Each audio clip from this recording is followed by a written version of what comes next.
ನಮಸ್ಕಾರ ಸ್ನೇಹಿತರೆ.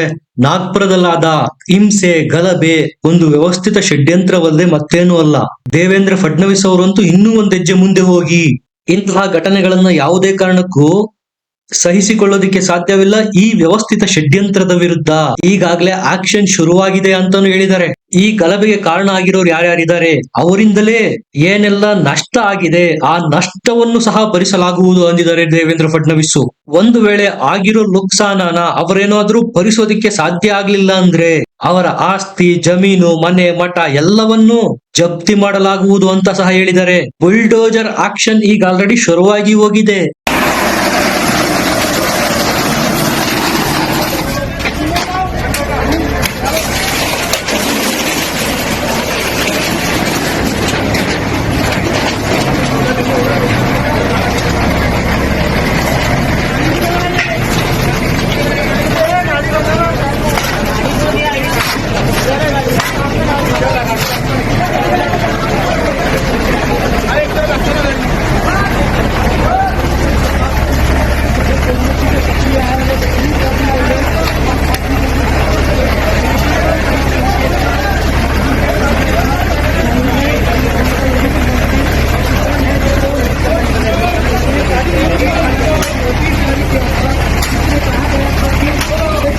ಅಂದ್ರೆ ಮಹಾರಾಷ್ಟ್ರಕ್ಕೆ ಈಗ ಯೋಗಿ ಮಾಡಲ್ ಅಪ್ಲೈ ಆಗ್ತಾ ಇದೆ. ನಾಗ್ಪುರದ ಜನ ಶಾಂತಿ ಕಾಪಾಡಬೇಕು, ಅಪರಾಧಿಗಳ ವಿರುದ್ಧ ಬೇಕಾದ ಎಲ್ಲ ಕ್ರಮಗಳನ್ನು ತೆಗೆದುಕೊಳ್ಳಲಾಗುವುದು, ಅದರಲ್ಲಿ ಯಾವುದೇ ಚೂಕು ಆಗುವುದಿಲ್ಲ ಅಂತ ಸಹ ಭರವಸೆ ಕೊಟ್ಟಿದ್ದಾರೆ. ಈಗ ನಾಗ್ಪುರ ಗಲಭೆ ಮತ್ತು ಹಿಂಸೆಗೆ ಸಂಬಂಧಪಟ್ಟಂತೆ ಹಿಸಾಬ್ ಕಿತಾಬ್ ಚುಕ್ತಾ ಮಾಡೋದಕ್ಕೆ ಫಡ್ನವೀಸ್ ಅವರ ಮಾಸ್ಟರ್ ಪ್ಲಾನ್ ಏನು, ಅದರ ಬಗ್ಗೆ ಕಂಪ್ಲೀಟ್ ವರದಿ ಇದೆ. ದಯಮಾಡಿ ಚಾನಲ್ ನ ಸಬ್ಸ್ಕ್ರೈಬ್ ಮಾಡಿ, ಲೈಕ್ ಮಾಡಿ. ಸ್ನೇಹಿತರೆ, ಇದು ಈ ಹಿಂದೆ ಇದ್ದಂತಹ ಉದ್ಧವ್ ಠಾಕ್ರೆ ಸರ್ಕಾರ ಅಲ್ಲ. ಆಡಳಿತಕ್ಕೆ ಮತ್ತು ಆಡಳಿತಾತ್ಮಕ ವಿಚಾರಕ್ಕೆ ಸಂಬಂಧಪಟ್ಟಂತೆ ದೇವೇಂದ್ರ ಫಡ್ನವೀಸ್ ಅವರು ಕ್ರಿಸ್ಟಲ್ ಕ್ಲಿಯರ್ ಆಗಿದ್ದಾರೆ. ಅದು ಇವರು ದಂಗೆ ಮಾಡಿರೋದಾದ್ರೂ ಎಲ್ಲಿ, RSS ನ ಹೆಡ್ ಕ್ವಾರ್ಟರ್ ಇರೋ ನಾಗ್ಪುರದಲ್ಲಿ. ಇದು ದೇವೇಂದ್ರ ಫಡ್ನವೀಸ್ ರನ್ನ ಕೆಣಕಿರೋದು ಸಂಪೂರ್ಣ ಫ್ರೀ ಹ್ಯಾಂಡ್ ಕೊಡಲಾಗಿದೆ ಮಹಾರಾಷ್ಟ್ರ ಪೊಲೀಸರಿಗೆ. ಹಾಗಾಗಿ ಈಗ ಆಲ್ರೆಡಿ 105 ಜನ ಅರೆಸ್ಟ್ ಆಗಿದ್ದಾರೆ. CCTV ಫುಟೇಜ್ಗಳು, ವಿಡಿಯೋ ಕವರೇಜ್ ಗಳನ್ನೆಲ್ಲ ಗುರುತಿಸಿ ಅದರಲ್ಲಿರ್ತಕ್ಕಂತಹ ಮುಖಚರ್ಯೆಗಳನ್ನ ಚಿಹ್ನಿತಗೊಳಿಸಿ ಅರೆಸ್ಟ್ ಮಾಡಲಾಗಿದೆ. ಒಬ್ಬೊಬ್ಬರ ಅಡ್ರೆಸ್ ಅನ್ನು ಸಹ ಹುಡುಕಿ ಹೊರಗೆಳೆಯಲಾಗ್ತಾ ಇದೆ. ಅದರಲ್ಲೂ ಸಾಕಷ್ಟು ಜನ ಈಗ ತಲೆಮರೆಸಿಕೊಂಡಿದ್ದಾರೆ. ಒಂದಂತೂ ಈಗ ಸ್ಪಷ್ಟ ಆಗ್ತಾ ಇದೆ, ಈ ಎಲ್ಲ ದಂಗೆಕೋರರನ್ನ ಸುವ್ಯವಸ್ಥಿತವಾಗಿ ಟ್ರೈನಿಂಗ್ ಕೊಟ್ಟು ಪ್ರಚೋದಿಸಿ ಇದನ್ನೆಲ್ಲ ಮಾಡಿಸಲಾಗಿತ್ತಂತೆ. ಈಗ ಮಹಾರಾಷ್ಟ್ರದಲ್ಲೂ ಸಹ ಉತ್ತರ ಪ್ರದೇಶದ ಯೋಗಿ ಮಾಡೆಲ್ ಜಾರಿಯಾಗ್ತಾ ಇದೆ. ಲಕ್ನೋ, ಫೈಜಾಬಾದ್ ಇಲ್ಲೆಲ್ಲ ಆಡಳಿತ ಯಂತ್ರಕ್ಕೆ ಯಾವ ರೀತಿ ಚುರುಕು ಮುಟ್ಟಿಸಿ ದಂಗಾಕೋರರ ಹುಟ್ಟಡಗಿಸಿತ್ತೋ ಯೋಗಿ ಸರ್ಕಾರ, ಅದೇ ಯೋಗಿ ನಡೆದ ದಾರಿಯನ್ನ ತುಳಿಯೋದಕ್ಕೆ ಈಗ ಫಡ್ನವೀಸ್ ಸರ್ಕಾರ ರೆಡಿಯಾಗಿ ನಿಂತಿದೆ. ಯೋಗಿ ಅವರು CAA, NRC ಅಂತಹ ಪ್ರೊಟೆಸ್ಟ್ ಗಳಾದಾಗ ಯಾವ ರೀತಿ ದಂಗೆಗಳಾಗಿತ್ತೋ, ಹಂಗಾಮ ಆಗಿತ್ತೋ, ಆಗ ಯಾವ ಮಾದರಿಯಲ್ಲಿ ಯೋಗಿ ಸ್ಟ್ರಿಕ್ಟ್ ಆಕ್ಷನ್ ತೆಗೆದುಕೊಂಡಿದ್ರು, ಅದೇ ಮಾದರಿಯಲ್ಲೇ ನಾಗ್ಪುರದ ದಂಗಾಕೋರರ ವಿರುದ್ಧ ಸಹ ಆಕ್ಷನ್ ಆಗಲಿದೆ. ಬಿಸಿ ಮುಟ್ಟಿಸೋದಿಕ್ಕೆ ಫಡ್ನವೀಸ್ ಸರ್ಕಾರ ರೆಡಿ ಇದೆ. ಇವರನ್ನ ಕೆಲವು ದಿನಗಳವರೆಗೆ ಪೊಲೀಸ್ ಸ್ಟೇಷನ್ ಒಳಗಡೆ ಇಟ್ಟು ಬಿಡುಗಡೆ ಮಾಡಿ ಕಳಿಸೋದ್ರಿಂದ ತಮ್ಮ ತಮ್ಮ ಏರಿಯಾಗಳಲ್ಲಿ ಮತ್ತೆ ಬಂದು ಹೀರೋಗಳಾಗ್ತಾರೆ.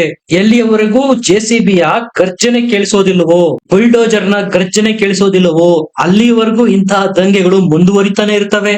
ಈ ದಂಗೆಗೆ ಸಂಬಂಧಪಟ್ಟಂತೆ ವಾಟ್ಸ್ಆಪ್ ಗ್ರೂಪ್ ಗಳನ್ನು ಚಲಾಯಿಸೋರು, ಸೋಷಿಯಲ್ ಮೀಡಿಯಾದಲ್ಲಿ ಇಲ್ಲ ಸಲ್ಲದ ಅಪಪ್ರಚಾರ ಮಾಡೋರನ್ನ ಗುರುತಿಸಿ ಸ್ಟ್ರಿಕ್ಟ್ ಆಗಿ ಆಕ್ಷನ್ ಮಾಡಲಾಗ್ತಾ ಇದೆ. ನೀವೇ ನೋಡಿ, ಗಣೇಶೋತ್ಸವ ವರ್ಷದಲ್ಲಿ ಒಂದು ದಿವಸ ಬರುತ್ತೆ, ಮಸೀದಿಯ ಮುಂದೆ ಮ್ಯೂಸಿಕ್ ಹಾಕಿಕೊಂಡು ಹೋದ್ರು ಅನ್ನುವ ವಿಚಾರಕ್ಕೆ ಸಂಬಂಧಪಟ್ಟಂತೆ ದಂಗೆಗಳಾಗತ್ತೆ ಅನ್ನೋದಾದ್ರೆ ದಿನಂಪ್ರತಿ ಲೌಡ್ ಸ್ಪೀಕರ್ ನಲ್ಲಿ ಪ್ರಾರ್ಥನೆ ಮಾಡೋದನ್ನೂ ಸಹ ಇನ್ನೊಂದು ಸಮುದಾಯದವರು ಅದೇ ರೀತಿ ಭಾವಿಸಿದರೆ ಇದು ಎಲ್ಲಿಗೆ ಹೋಗಿ ಮುಟ್ಟುತ್ತೆ? ಯೋಗಿಯಿಂದ ಕಲಿಯೋದು ಸಾಕಷ್ಟಿದೆ. ಕಾವಡ ಯಾತ್ರೆ ಹೊರಟಾಗ್ಲೆಲ್ಲ ಗಲಭೆಗಳಾಗ್ತಾ ಇತ್ತು. ಈ ಬಾರಿಯ ಕಾವಡ ಯಾತ್ರೆಯಲ್ಲಿ ಒಂದೇ ಒಂದು ಕಲ್ಲು ತೂರಾಟ ನಡೆದಿಲ್ಲ. ಅದಕ್ಕೆ ಕಾರಣ ಯೋಗಿಯ ಭಯ, ಯೋಗಿ ಆಡಳಿತಾತ್ಮಕವಾಗಿ ತೆಗೆದುಕೊಂಡ ಸ್ಟ್ರಿಕ್ಟ್ ಆಕ್ಷನ್ಸ್. ಮಹಾರಾಷ್ಟ್ರದಲ್ಲಿ ಅಜಿತ್ ಪವಾರ್ ಬಿಜೆಪಿಯ ಜೊತೆಗೆ ಮೈತ್ರಿ ಮಾಡಿಕೊಂಡು ಸರ್ಕಾರದಲ್ಲಿ ಭಾಗಿಯಾಗಿದ್ದಾರೆ. ಆದ್ರೆ ಅವರು ಮಾಡ್ತಾ ಇರೋದೇನು, ಒಳಗೆ ಫಡ್ನವೀಸ್ ಸರ್ಕಾರಕ್ಕೆ ಗುದ್ದು ಕೊಡ್ತಾ ಇರೋದು. ನಾಗ್ಪುರ ಹಿಂಸೆಗೂ ಚಾವಾ ಮೂವಿಗೂ ಕನೆಕ್ಷನ್ ಕೊಡ್ತಾ ಇದ್ದಾರೆ ನೋಡಿ. ನಾಗ್ಪುರ ಹಿಂಸೆಗೂ ಔರಂಗಜೇಬನ ಸಮಾಧಿಗೂ ಕನೆಕ್ಷನ್ ಸೃಷ್ಟಿ ಮಾಡ್ತಾ ಇದ್ದಾರೆ. ಔರಂಗಜೇಬ ಒಬ್ಬ ಕ್ರೂರ ರಾಜ, ಹಿಂದೂಗಳ ನರಸಂಹಾರ ಮಾಡಿದವನು. ಯಾವಾಗ ಚಾವಾ ಮೂವಿಯ ಮೂಲಕ ಇಷ್ಟು ದಿವಸಗಳ ಕಾಲ ಮರೆಮಾಚಿದ್ದ ಇತಿಹಾಸನ ಜನರ ಕಣ್ಣಿಗೆ ಕಟ್ಟುವಂತೆ ತೆರೆದಿಡಲಾಯಿತೋ ಆಗ ಇನ್ನೊಂದು ಸಮುದಾಯದವರಿಗೆ ಇದರಿಂದ ಕಸಿವಿಸಿ ಆಯ್ತು. ಸತ್ಯ ಹೊರಗೆ ಬಂದ್ಬಿಡ್ತಲ್ಲ ಅಂತ. ಆಗ ಮಾಡೋದೇನು, ದಂಗೆ ಇಳಿಸೋದು, ಸಮಾಜದ ಶಾಂತಿಯನ್ನು ಕದಡುವ ಪ್ರಯತ್ನ ಮಾಡೋದು. ನಾಗ್ಪುರ ಹಿಂಸಾ ಸಂದರ್ಭದಲ್ಲಿ ಮಹಿಳಾ ಪೊಲೀಸರ ಮೇಲೆ ಅನಾಗರಿಕ ಸಂಜ್ಞೆಗಳನ್ನು ತೋರಿಸಲಾಯಿತು, ಕ್ರೂರತೆ ಮೆರೆಯಲಾಯಿತು. ಹಲವಾರು ಪೊಲೀಸರು ನಾಗ್ಪುರ ಹಿಂಸೆಯಲ್ಲಿ ಗಾಯಗೊಂಡಿದ್ದಾರೆ. ಈಗೇನಾದ್ರೂ ಫಡ್ನವೀಸ್ರ ಸರ್ಕಾರ ಕಠಿಣಾತಿ ಕಠಿಣ ಕ್ರಮ ಕೈಗೊಳ್ಳದೆ ಹೋದರೆ ಮುಂದೊಂದು ದಿನ ಇಂತಹ ದಂಗೆಗಳಾದಾಗ ಯಾವ ಧೈರ್ಯದ ಮೇಲೆ ಪೊಲೀಸರು ಅದನ್ನು ತಡೆಯೋ ಪ್ರಯತ್ನ ಮಾಡ್ತಾರೆ? ಕಾಪಾಡಿ ರಕ್ಷಿಸಬೇಕಾದ ಸರ್ಕಾರನೇ ತಮ್ಮ ಪರ ನಿಲ್ಲೋದಿಲ್ಲ ಅಂದ್ರೆ, ತಮಗೆ ರಕ್ಷಣೆ ಕೊಡಲ್ಲ ಸರ್ಕಾರ ಅಂದ್ರೆ ಅವ್ರು ಮಾಡೋದಾದ್ರೂ ಏನು? ಇಂತಹ ಮನಸ್ಥಿತಿ ಬಂದ್ಬಿಡುತ್ತೆ. ಹಾಗಾಗಿ ಇದಕ್ಕೆಲ್ಲ ಸೊಲ್ಯೂಷನ್ ಏನು? ಅದು ಒಂದೇ, ಯೋಗಿ ಮಾಡಲು. ಓವೈಸಿ ಮತ್ತು ಇಂಡಿ ಮೈತ್ರಿಕೂಟದ ನಾಯಕರು ಏನಂತ ಆರೋಪ ಮಾಡಿದ್ರು? ಒಂದು ಧರ್ಮಕ್ಕೆ, ಧಾರ್ಮಿಕತೆಗೆ ಸಂಬಂಧಪಟ್ಟ ಬಟ್ಟೆಯನ್ನ ಬಜರಂಗ್ ದಳ ಮತ್ತು ವಿಎಚ್ಪಿಯ ಕಾರ್ಯಕರ್ತರು ಸುಟ್ಟು ಹಾಕಿದ್ರು, ಹಾಗಾಗಿ ಹಿಂಸಾಚಾರ ಆಯ್ತು ಅಂತ ಸಮರ್ಥನೆ ಕೊಡ್ತಾರೆ. ಆದ್ರೆ ಇದನ್ನ ಸಾರಾಸಗಟಾಗಿ ಅಲ್ಲಗಳೆದಿದ್ದಾರೆ ದೇವೇಂದ್ರ ಫಡ್ನವೀಸ್. ಅದು ಎಲ್ಲಿ? ಸದನದ ಒಳಗೆ ಉತ್ತರ ಕೊಡ್ತಾ, ಯಾವುದೇ ಧಾರ್ಮಿಕ ಬಟ್ಟೆಯನ್ನು ಸುಟ್ಟು ಹಾಕಲಾಗಿಲ್ಲ, ಇವರು ಸುಟ್ಟು ಹಾಕಲಾಗಿದೆ ಅಂತ ಹೇಳ್ತಾ ಇದಾರಲ್ಲ, ಅದರ ವೈಜ್ಞಾನಿಕ ಪರೀಕ್ಷೆ ಸಹ ಮಾಡಲಾಗಿದೆ. ಅದರಲ್ಲಿ ಸ್ಪಷ್ಟವಾಗಿ ಗೊತ್ತಾಗಿದೆ, ಇದು ಅವರು ಹೇಳಿದ ರೀತಿ ಯಾವುದೇ ಒಂದು ಧರ್ಮದ ಧಾರ್ಮಿಕ ಬಟ್ಟೆಯನ್ನು ಸುಟ್ಟು ಹಾಕಿರೋ ವಿಚಾರ ಅಲ್ಲ. ಒಟ್ಟಾರೆಯಾಗಿ ನಾಗ್ಪುರ್ ಆಗಿರ್ಬೋದು, ಸಂಬಲ್ ಆಗಿರ್ಬೋದು, ಹಿಂದೂರು, ಬೆಹರಾಯಿಚ್ಚು ಎಲ್ಲೇ ಹಿಂಸೆಗಳಾಗ್ಲಿ ಅವರು ಕೊಡೋ ಕಾರಣ ಏನು? ಡಿಜೆ ಹಾಕಿದ್ರು, ನಮ್ಮ ಧಾರ್ಮಿಕ ಭಾವನೆಗೆ ಧಕ್ಕೆ ಬಂತು, ಅದರಿಂದ ಒಂದು ಧರ್ಮಕ್ಕೆ ಸಂಬಂಧಪಟ್ಟ ಬಾವುಟವನ್ನ ಕೆಳಗಿಳಿಸಲಾಯಿತು, ಹಾಗಾಗಿ ಹಿಂಸಾಚಾರ ನಡೀತು. ಮಸೀದಿಯ ಒಳಗೆ ಪಟಾಕಿ ಸಿಡಿಸಲಾಯಿತು, ಹಾಗಾಗಿ ಹಿಂಸಾಚಾರ ನಡೀತು. ಮಸೀದಿಯ ಸರ್ವೆ ಮಾಡೋದಕ್ಕೆ ಟೀಮ್ ಬಂತು, ಹಾಗಾಗಿ ಹಿಂಸಾಚಾರ ಆಯಿತು. ಇನ್ನು ಕೆಲವರು ವಾಟ್ಸಪ್ ನಲ್ಲಿ ಸ್ಟೇಟಸ್ ಹಾಕಿದ್ರು, ಹಂಗಾಗಿ ಹಿಂಸಾಚಾರ ಆಯಿತು. ಇದೆಲ್ಲ ಅವರು ಗಲಭೆ ಕೊಡೋ ಕಾರಣಗಳು ನೋಡಿ. ನಾಗ್ಪುರಕ್ಕೂ ಸಹ ಅದೇ ರೀತಿಯ ಕಾರಣಗಳನ್ನು ಕೊಟ್ಟಿದ್ರು. ಧರ್ಮಕ್ಕೆ ಸಂಬಂಧಪಟ್ಟ ಧಾರ್ಮಿಕ ಬಟ್ಟೆಯನ್ನ ಬಜರಂಗ ದಳ ಮತ್ತು ವಿಶ್ವ ಹಿಂದೂ ಪರಿಷತ್ ಕಾರ್ಯಕರ್ತರು ಸುಟ್ಟು ಹಾಕಿದ್ರು ಅಂತ ಕೊಟ್ಟಿರೋ ಕಾರಣ.